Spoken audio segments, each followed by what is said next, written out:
Welcome to Real Talk, Real Advice and Real Difference. I'm your host Nathan Najib, and in this podcast we bring you conversations from leading experts with experience, stories and advice to help you become a better agent and impact this industry and the community for the better. Michael, how are you? I am on top of the world. How are you? I appreciate your time. I'm doing great as well. Thank you very much. How's everything going with you guys back in Sydney? Look, I've got to be real with you. It's never gone better. If I sound surprised, it's because I am. I never would have thought in the middle of a pandemic we'd be having our best month ever, and our best quarter ever, and our best year ever. Wow, it's amazing that after crisis, such a big takeoff, and that's exactly how it is here, Michael. It's amazing. It's amazing. I know it doesn't feel like in the rest of the world, but us here in New Zealand, you guys in Australia, has done pretty well, I think. Yeah, look, I think that putting politics aside, I think we're very, very lucky to be in the countries that we are, and I also think that that there are a lot of people that have been forced to consider where it is that they're living. They've been looking at the same four walls for some months, and they've now all decided, well, look, if their home is even more important to them than they thought before, they better be living in the best home they possibly can. Where I believe the beneficiaries of that at the moment. Yeah. How is everybody when it comes to economy? Is that okay? Has anybody what industries are suffering at the moment over in Australia? I'm curious. Oh, well, very much in the hospitality industry. Commercial real estate is certainly bearing the brunt. What we're finding is that the higher you go at the moment and the more prestigious or lifestyle-based the property is, the stronger the market is. So I think unequivocally the economy is not going well, but the Australian government at least has certainly gone into record deficits in order to prop up the economy. And as it stands, at least at the moment, most people outside the airline industry and the hospitality industry and retail are actually travelling just fine. And I think that where we are specifically in Sydney, which is Manly, we're very lucky that we're in an area that is considered so aspirational because it allows us to help people who are looking to upsize or move to their kind of dream location. It helps us do that. Yeah. And how's family and friends? You both doing good? Your family and friends are all well? Thank God, yes. Yeah, look, it was a very tense time for, I think, everybody. We went into lockdown as far as Australia in general on the 23rd of March, Cherie's birthday of all things. And so that March and April period was certainly very stressful because nobody knew exactly how bad it would be. But since coming out of that period of time, it's been in New South Wales, at least Victoria. I've got some friends and colleagues in Victoria who are really at their wits' end. But certainly in Sydney, and we're blessed to live in New South Wales. The Premier of New South Wales has effectively kept things open since I think it's around about May, and thank goodness that has meant that things here have very much gone from strength to strength. Well, I know this is not the real life thing. This is the next best thing. Me and you talking via Zoom, right? So I appreciate you trying to come in here. This podcast was founded during the lockdown. We decided we said, what are we going to do? We're going to do a podcast so we can bring people like Michael Clarke, people like the amazing friends of mine that now I call them friends, to come and talk to our industry here in New Zealand, because we've seen it in the past, the real estate industry, as you would know in Australia and New Zealand, it's been a little bit too much ego, where when I have people like you talking to our industry, it actually tells them that you can be humble and amazingly successful. So you're one of the most humblest guys I know, Michael.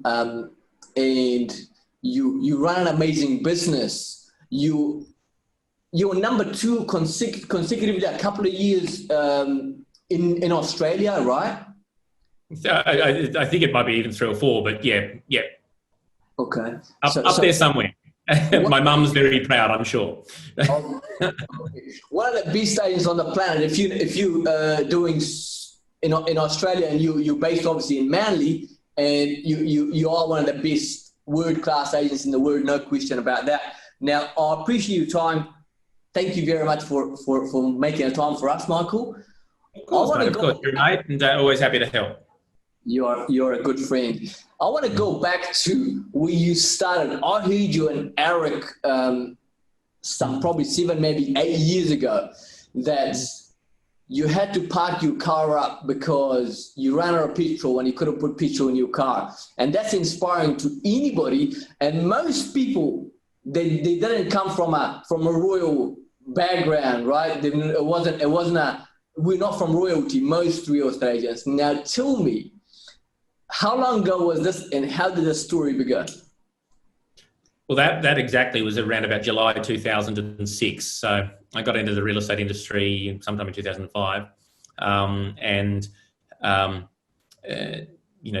My background, for those who don't know, I come from a family of 7 kids in Orange. Dad was a teacher, mum a librarian, and there was lots of love and lots of kids, but not a lot of money. And studied at a country university, Bathurst, that was not that far away from Orange.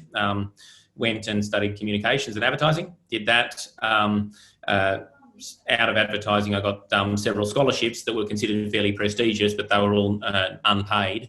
And so after a couple of years in the advertising industry, though my CV looked good, I wasn't exactly financially humming along. And then I left the advertising industry after a couple of things had occurred. I really wasn't enjoying it the way that I thought I would be. And my then girlfriend suggested that I throw in the advertising industry and I go into real estate.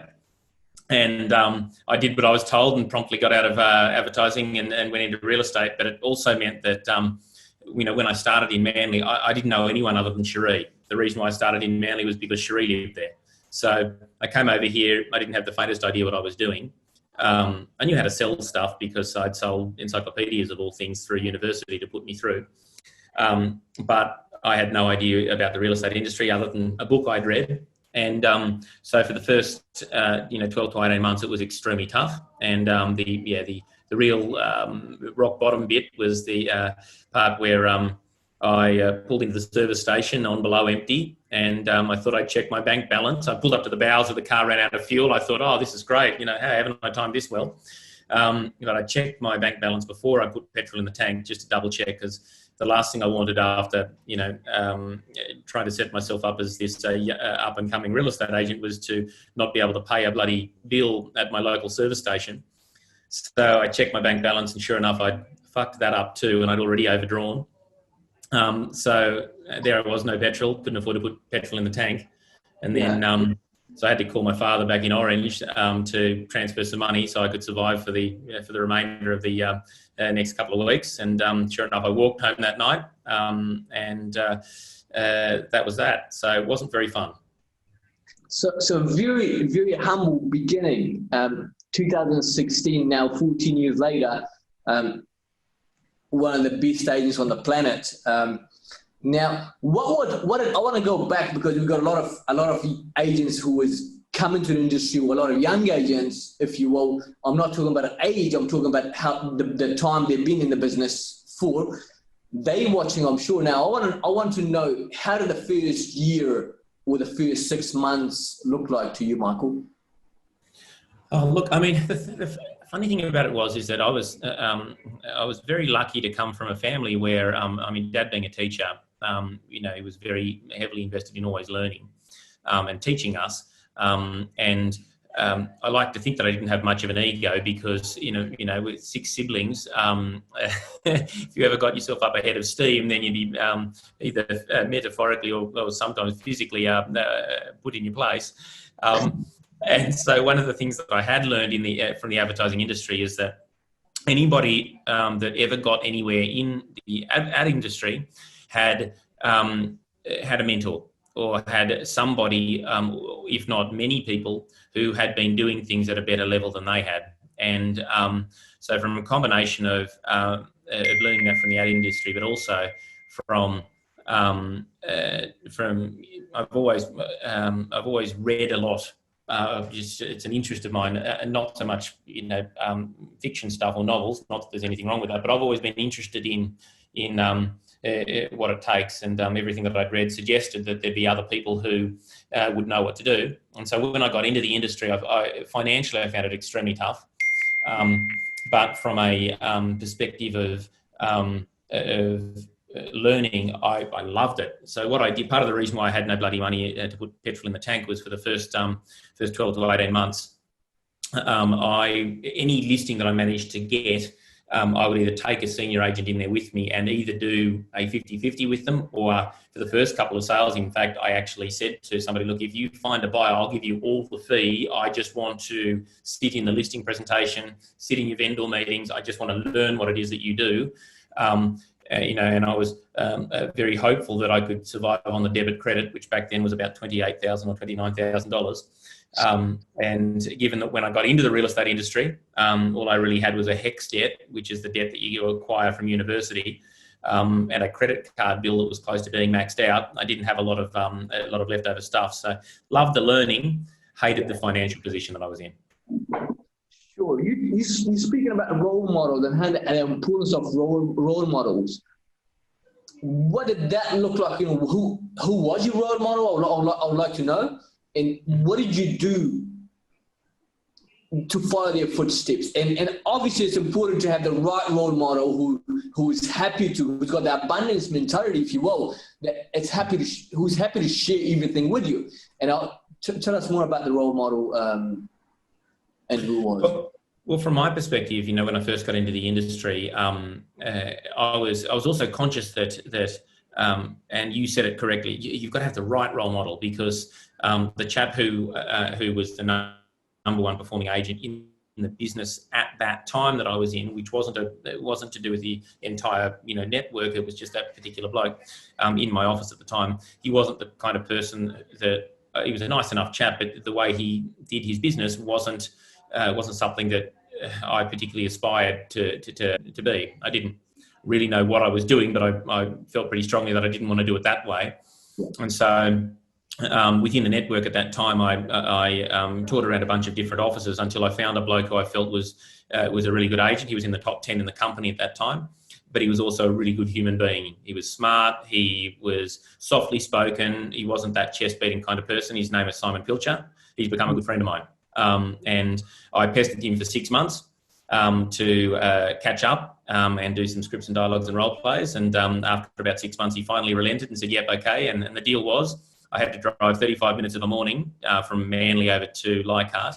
And I'd catch up with him at 10 to 7 on a Friday morning, and we do scripts and role play dialogue, from 7 in the morning. I had to have a hot cup of coffee for it, and that was the key.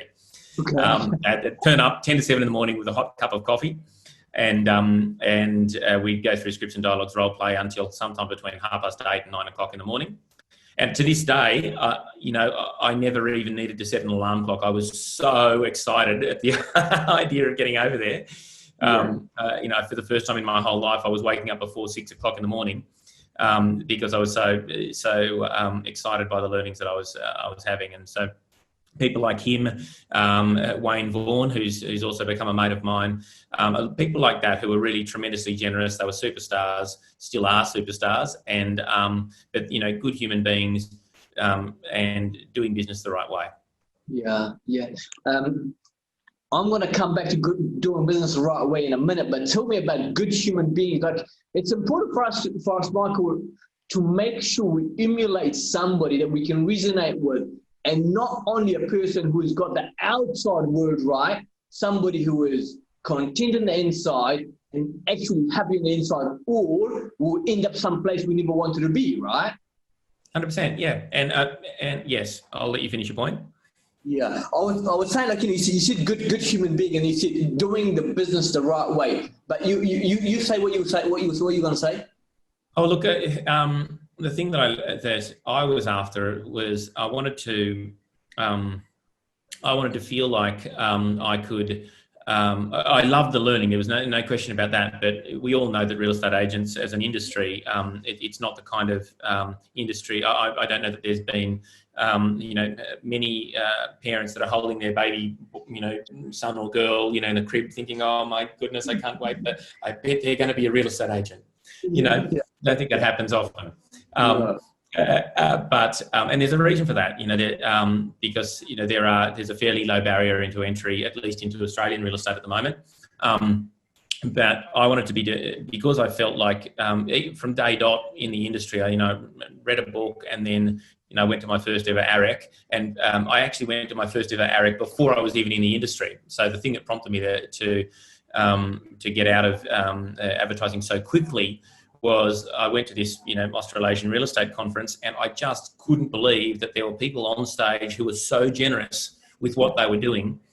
And I thought, I'm hooked, absolutely hooked from the outset. And so, for me, then it was a case of, okay, well, look, I knew that there were people out there who would be generous enough with their time, generous with spirit, and really good, that I would want to emulate. So I just had to find who it was within the industry that I clicked with. And then from there, it meant that not only was I learning in such a way that it meant that I was able to firstly get out of debt and, save my relationship and put petrol in the car and stuff like that. But it also meant that I could do the kind of deals and things like that would be sustainable, because at the end of every listing that I would sell, that I could have not just the money in the bank, but I would have a happy vendor, and the buyer could feel like they'd had a win as well. Yeah. You said that meet people who are generous with their time and with their sharing their successes. And you're a prime example, because me and you caught up after I saw you speak in Arabic. I reached out to you, and you're more than happy for me to pop around and see you in Manly. So, mate, I appreciate you. Obviously, it's happened to you, and that's the same as me. Like, and look at you now, bro. Look at you. See, I said bro. See, that's a Kiwi thing, isn't it, bro? Let's not talk about the rugby. Thank you, bro.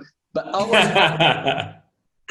coming back to being generous, and I think because in the past, unfortunately, like you said before, that nobody wants their son or their daughter to become a real estate agent, because we've got such a bad stigma attached to us, or we've got a bad name. And there's been a reason behind it, because the people who used to sell real estate, and there's still plenty of them around, but it's slowly changing, Michael, thankfully, here in New Zealand. And I know the same, like, when you got people like you selling real estate and being massively successful, it's not hard to see that you do have good people coming into the business now, which is absolutely amazing. That's what I inspired by. But you said that like doing the business the right way. What does that look like to you? And I know that's what, when you got into the business, you would had obviously good upbringing. That's important. And what is the way that Michael Clarke does business today, and how he started? Look, I guess there are a few fundamental things. I think the first thing is that, the harder you work, the luckier you get. Read some fascinating books. One very recently called Grit, that you may or may not have read, talks a lot about the fact that people have an unconscious talent bias, where most people feel that the most successful people are just are gifted, whereas the reality is that the most successful people in the world, whether it's sporting or business, generally have just worked hardest in the right direction for the longest period of time. I heard it once said to me that an expert in any field is just somebody who has failed more than anybody else in the same direction, and they've learned the lessons from it. And I think that, in my circumstances, I think I was very, very lucky to have gone on the journey with somebody that I could mastermind with all the time, Cherie. And so what it meant is that for me, doing business the right way is making sure that, it is the vendors who pay us. So we're always working for the vendor, and you never cut a corner you never make an expedient decision that will disadvantage your vendor for the purposes of just getting a sale. Cherie and I've always talked about the idea that, look, have every conversation with every buyer that you have, with whether it's at an open or on the phone, as if your vendor was sitting on your shoulder listening. And if your vendor would feel proud of you and understand that you're doing the right thing, irrespective of the conversation, then that's the kind of thing that you should be trying to do. And also, I think that I think most agents have they overestimate the importance of rapport, and they underestimate the importance of credibility. And as a result, I've done business for and to people or with people in the past who, they may have liked another agent more, but they felt that I was either more trustworthy or they could rely on my ability to be able to perform for them. And so doing business in the right way, in a nutshell, getting the very best outcome for your vendor without screwing anybody in the process. You shouldn't need to do anything tricky or underhanded in order to be able to get the right result. Sure. Put in the client's interest first and foremost, right? It's not about you, it's about the client. Yeah, and then once again, like the hero in the process is the property, not the agent, in my opinion. Don't get me wrong, it's some of the work that I see, my agents doing in and around the place on a daily basis, you feel like you want to give them a trophy because all the time and the effort and so much of what we do as agents,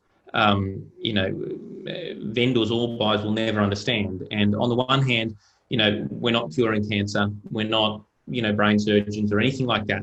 There are, hundreds of other professions that should and rightly are considered more important than real estate. But for the people that we sell for, as a general rule of thumb, that transaction for our vendors at that given time and for the buyers is the single most important thing in their life for that 6 or 8 week period. And so it's a privilege for us to be able to do it. And the importance of getting that right can't be underestimated. So, we get paid very well to guide people in the right direction, to make decisions that will have a profound impact on them for years to come. So we've got to do it carefully. Yeah. If you do it properly, this business, it's so rewarding, as you just mentioned, but doing it the right way is the secret, if you will, if you want to have long, sustainable and healthy home life and business life, right? Yeah, absolutely. I mean, one of the things I love most about the industry is, it's changed my whole life. I never in a million years would have thought that I could, have a $70 million month. I mean, goodness, like that's absurd. But and from being in a situation where I couldn't afford to put petrol in the tank and I was renting a sunroom, I was like, when I first met Cherie and I was dating her, I was renting a sunroom and living on a fold-out bed. Like, how the hell I got that woman, I don't know. But so stop. I was no catch whatsoever, I can tell you. But anyway, couldn't you? Sorry. You're a good dancer. Yes, that's it, right? Yes, I could dance. There you go, right? Anyway, what a life-changing industry. It's an amazing industry, but I do feel that, it's a little bit like, the people who we choose to hire here. Like, Cherie and I have a thing where we want to feel really happy to see their smiley faces every day. And we never hire anybody that we don't feel that we would be really happy to see in the morning when we walk in. A wave to on the way out. And similarly, real estate at its best it's the most amazing industry in the world, but it's not always at its best. And routinely we will get a buyer who misses out on a property for money that they should have paid, but said that they weren't prepared to. And so they'll come back after the fact and say, and they won't look at themselves. They'll try and blame the agent or a vendor who would reject an offer, that they should have taken and come back after the fact and say, oh no, I should have taken that. And once again, they won't blame themselves. And so I think part of the way of navigating through the process is to get better at having those crucial confrontations at the time in order to be able to minimise a vendor making a bad decision and equally a buyer making a bad decision. And, you know, if you deal with 100 people, you know, you will always find that there'll be 2 or 3 people that you'll really, you know, you'll really have a tough time with for personality reasons or whatever else. And so I think the real key is if 97 of the 100 are really happy with you and the other 3 you can really minimise their ability to be able to feel ill of you, you know, and if you can categorically make sure that they understand that even if they're tremendously disappointed they were treated with fairly, I think that's one of the real keys, because you want to be able to go out there and at any given time, you know, we can hold our head up high and we know that we've done the right thing. And I think that's as you said, it's just as important for your home life as it is your professional life, because let's face it, real estate's a lifestyle. It's not a job. Yeah. You said it beautifully, like you said. That thing that I got from there is like, work with integrity, and if you do the right thing, you can build an amazing life, just like you have, just like all these good agents who's done things the right way. They've done it, and they've done it successfully, not just in their life out there when people look at them, but it's also in their family life. Because I think, Michael, in real estate, they see a lot of burnouts and stuff. But to be honest, the people that I get to hang around with, they don't talk about burnouts because they've got their home life kind of intertwined with the real estate business, and the home life and work life is all balanced. Now, I want to hear about I know you got beautiful 3 kids. I want to hear about how you balance those. Okay, so far be it for me to throw the cat amongst the pigeons, but I don't think that they're like balance is it's a constant struggle, and you know, I'm very, very blessed that Cherie and I are both in the business, you know, and if Cherie weren't in the business the way she is, you know, and if we didn't work so collaboratively, you know, I would find it much, much more difficult than I do. You know, if I come home at 8 o'clock one night, or Cherie comes home, you know, at 8 o'clock the following night, or whatever else, then we both understand what it takes. We can both have an empathy and an understanding around, look, when a deal is coming together, it's very uncommon for that deal to come together between, you know, 9 in the morning and 3 o'clock in the afternoon when the kids are at school. You know, and therefore we both try and lean in and lean out at different times. But I once had it said to me that you can have it all. Well, I don't believe you can. Well, maybe you can have it all, but just not all at the same time. And so, you know, it's a I mean, they call it balance because, you know, nobody just stands still balancing. There's constant adjustments all the time to remain balanced. And so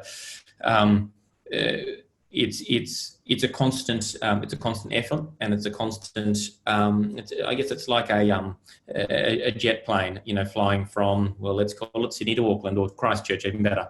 That plane doesn't just take off and stay straight the entire way. The pilot is constantly adjusting all the time, you know, so the journey remains the same, and the destination remains the same, but there are, you know, thousands of adjustments along the line. So, you know, little things from us, you know, Cherie will have a Monday morning off where she goes and exercises, and I'll take the kids to school. You know, my morning, like this morning, so I got to get up and go to the gym, and so we alternate. We do things like that. But I'm also an incredibly boring human being outside of real estate. My only real interest outside of real estate is my kids and my family in a Cherie. So get me at a dinner party and I'm hopeless. That's why we get along so well. Yes. You said that obviously it's balancing act, but you don't get it right every single time. What do you do to get your head right? Because I really think that the reason people have burnouts in the business of real estate because they haven't got the head right. Because success, we know that it's 80% psychology and 20% mechanics. Mm-hmm. Yep. Now, what is you're working on yourself, if you will, look like to get your head right? Every single day, it's a challenge because, Sheree and I routinely talk about the fact that there is enough negativity because we have over 40 staff and we've, relatively large rent roll and all that kind of stuff. There's enough between the hours when we wake up at sometime between 5 and 6 and 9 a.m. to get depressed about if you don't get your head right. Because there's just those, because business is about solving challenges and problems. Otherwise, you wouldn't get paid anything. And so every single day is not necessarily a struggle, but it's a challenge to be able to get your mind right. A cracking book that Sheree and I both just read and then reread recently is the 5 a.m. Club. Talks about, that first 60 minutes of your day, waking up, 20 minutes vigorous exercise, 20 minutes working on yourself, right? And 20 minutes making sure that, whether it's a meditation or it's reading or whatever else, so 20, that kind of thing. That's extremely important for us. Exercise is a huge thing. And the reason for that is because, on the days that I don't exercise, I find that it's more difficult to have the positive attitude than it is on the days that I exercise. But you have to almost treat yourself. Dr. Fred Gross, another chap who is, I think, living not that far away from your office in Christchurch. Yeah. That guy is profound. He changed my life in the same way that the real estate business changed my life. So I would highly suggest to everybody, though Dr. Fred is confident that he's going to live to at least 200 years of age, we're getting our fill of him as much as we can because he's very much, he introduced us to the idea of life by design. And a lot of people fill their life with things that are random, whereas we like to live by design. So, we have a schedule where I know which days I'm exercising. We know roughly what's happening. We carve out times now, for the kids. We work on what are the things that are important for them and for us, to make sure that we're, because Sheree particularly, she's the business brain behind the whole thing. So, we could talk until the early hours of every day, about business and sales and real estate because we love it, but we have to carve out that, that sacredly selfish time as well where I'm just a husband and, or a dad or whatever I am. It's critical, but all of that stuff, or a lot of that stuff came from originally Dr. Fred Gross, who, was a mentor to John McGrath and Bob Boland and so many others.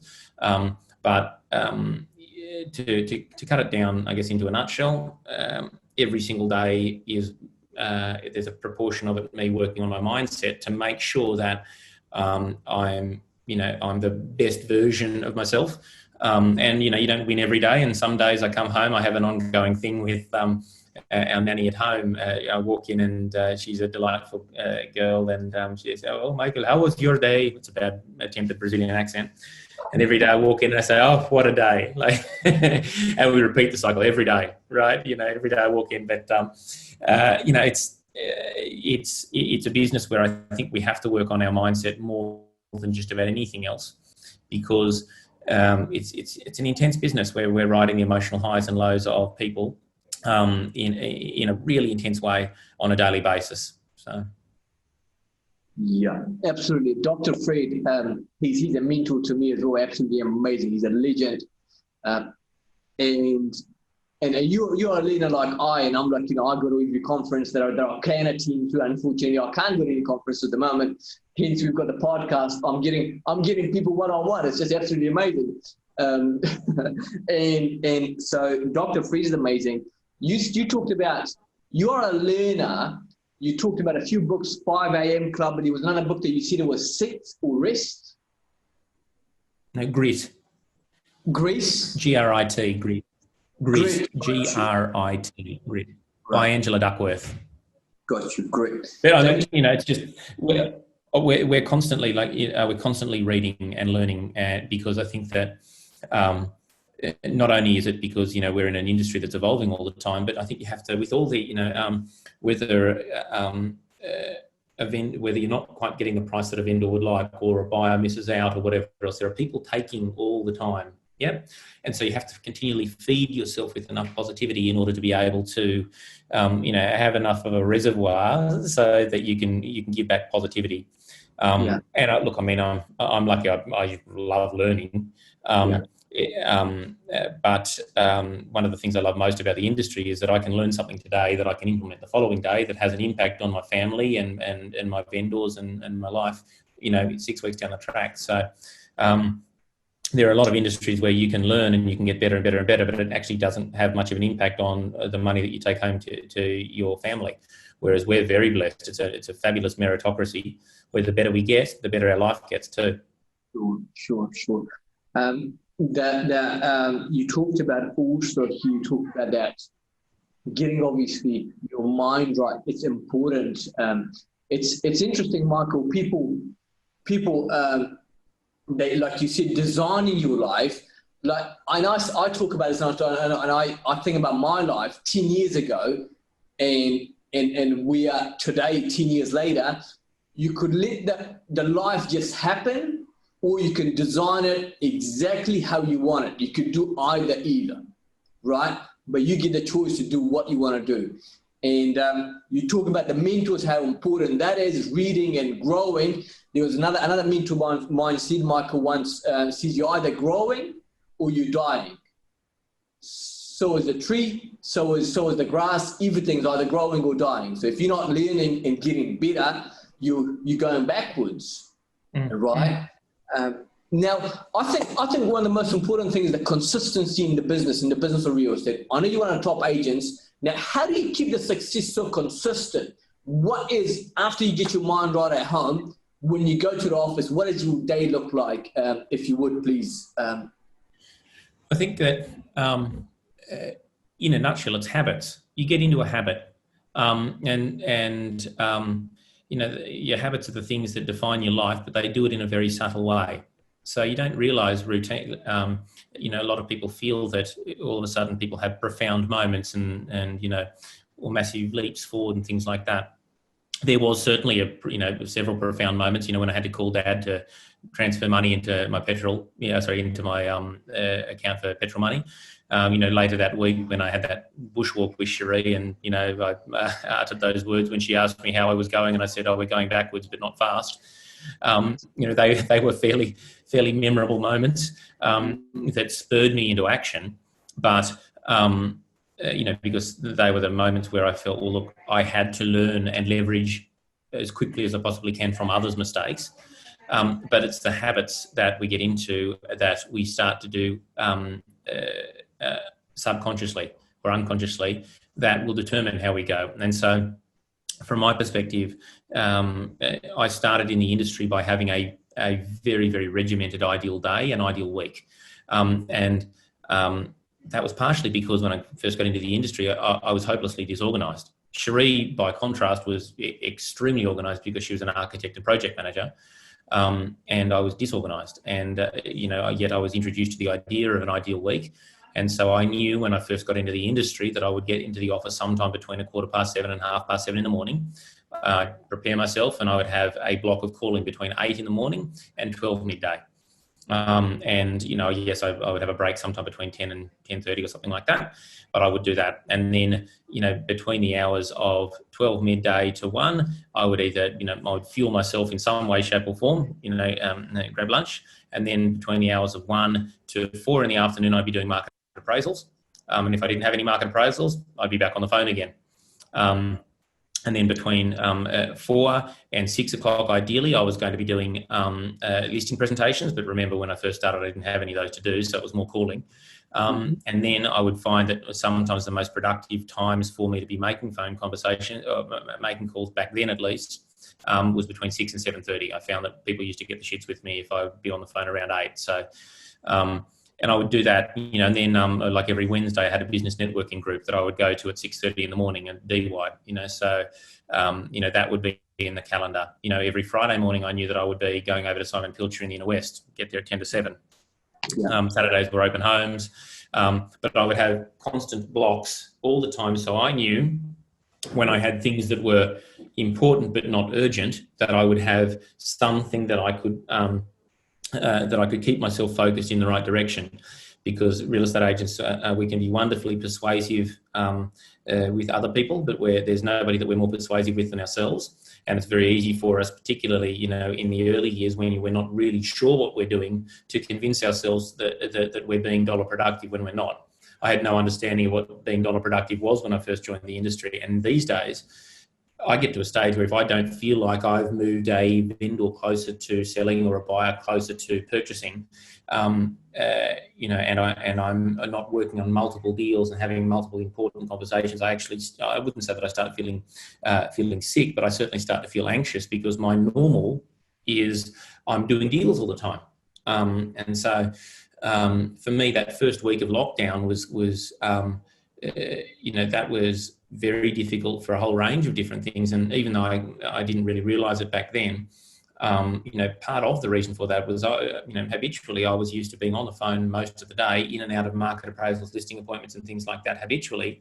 And it just felt so very, very foreign to me. But it's the habits more than anything else that I think are, and the dollar productive habits, that I now find I find it extremely easy to disregard something that I know is non-dollar productive, and effortless to move in the direction of more dollar productivity, because I've trained myself to do it.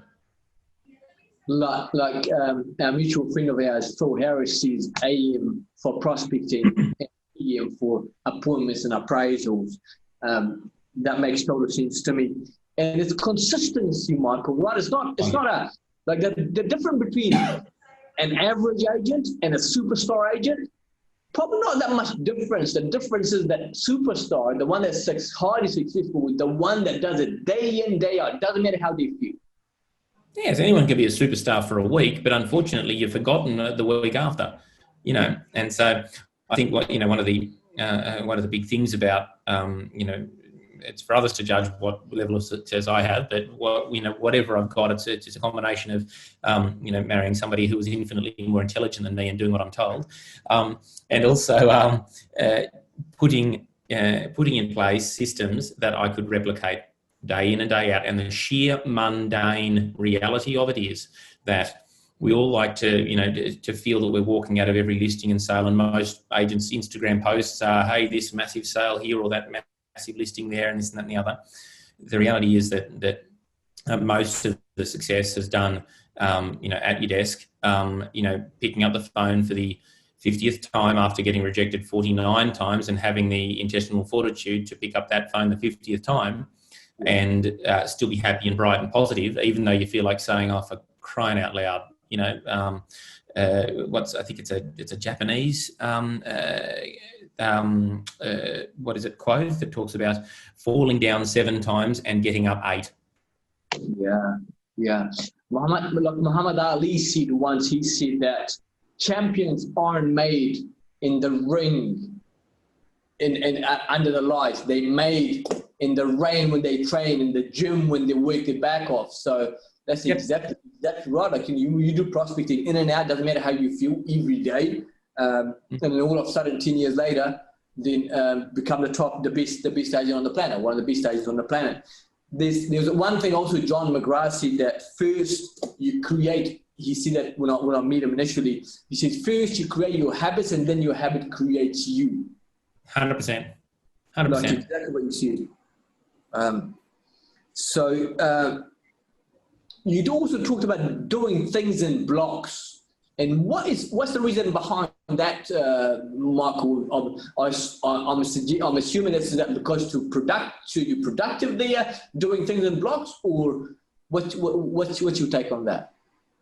Well, I mean, the first thing is, once again, another thing that I read some time ago is, if you get interrupted, it takes you a full 15 minutes to get back to the same level of concentration that you had, even if it's just a 30-second interruption.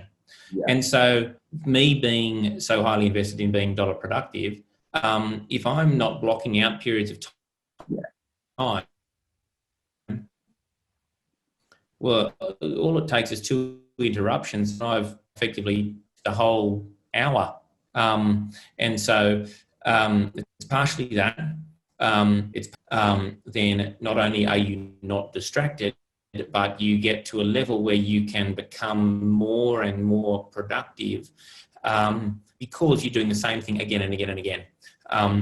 And so it's partially around building your productivity. It's also got as much to do with building your what's the word for it?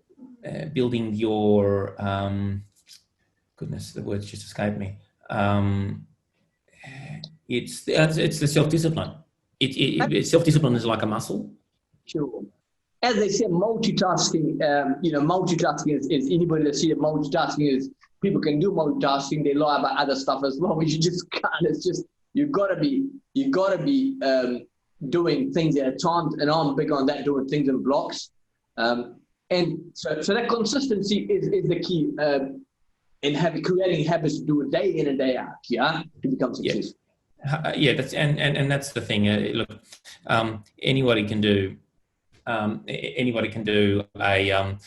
superstar week or even a superstar month, but if you really focus consistently on the same thing again and again and again, that's where people, I think it was Johnny McGrath again, John, who said people massively overestimate what they can achieve in 1 year and massively underestimate what they can achieve in 10.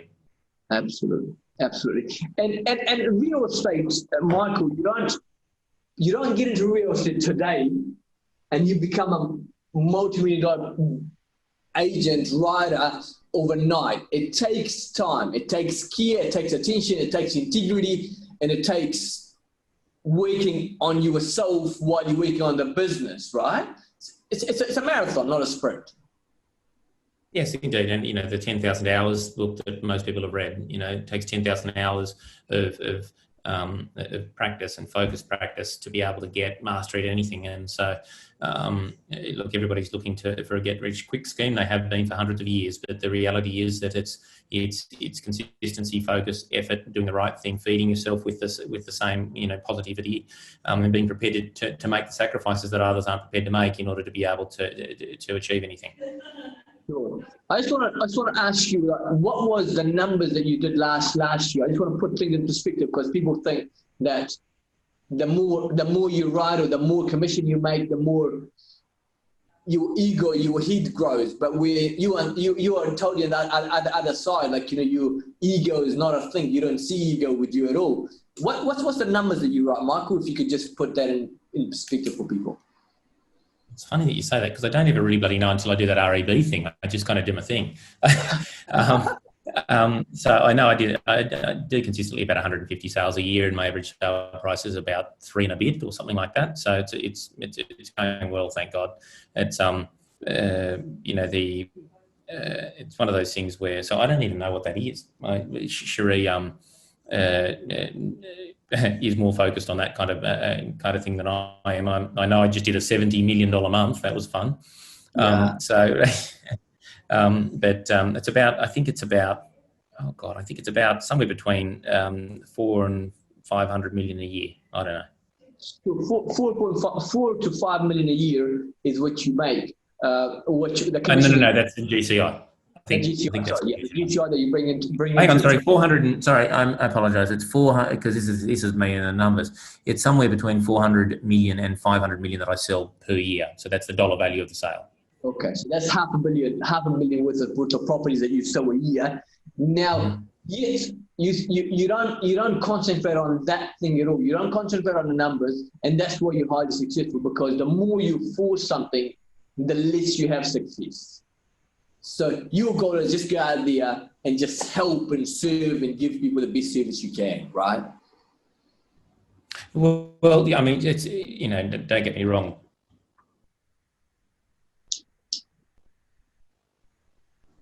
Yeah, look, as I said, I'm very, very blessed to be in a situation where I can just focus entirely on listing, selling, and training the team and all that kind of stuff.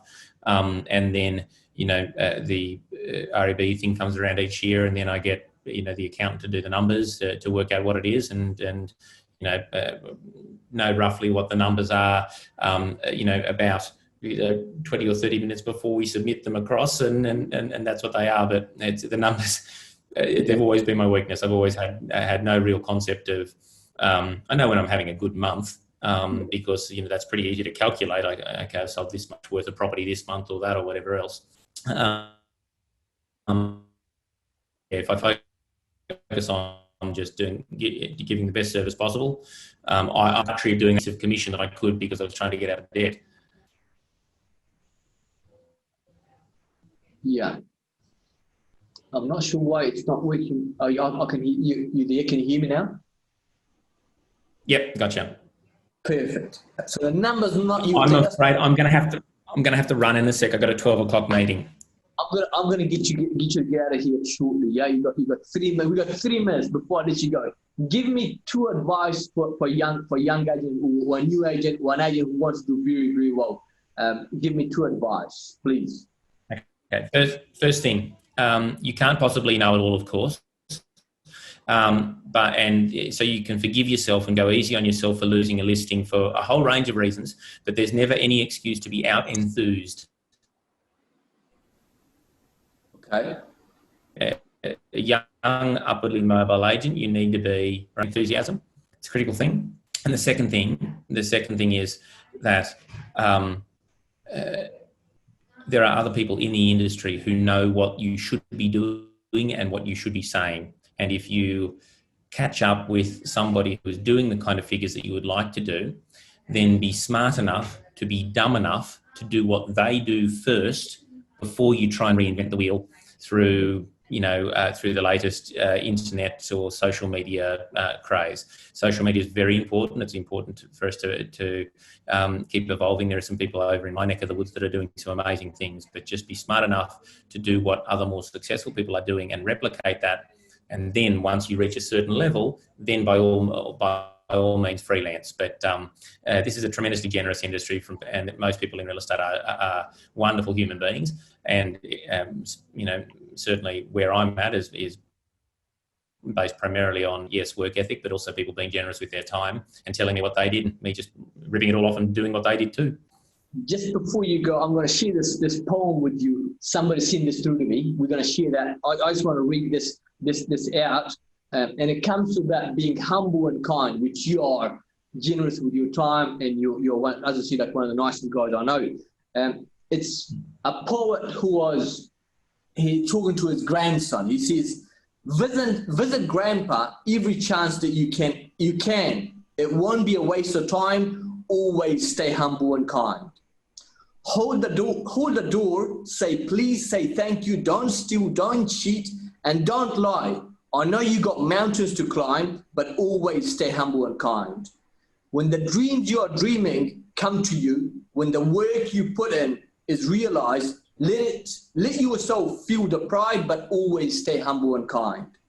Don't expect a free ride from no one. Don't hold a grudge or a chip, and here is why.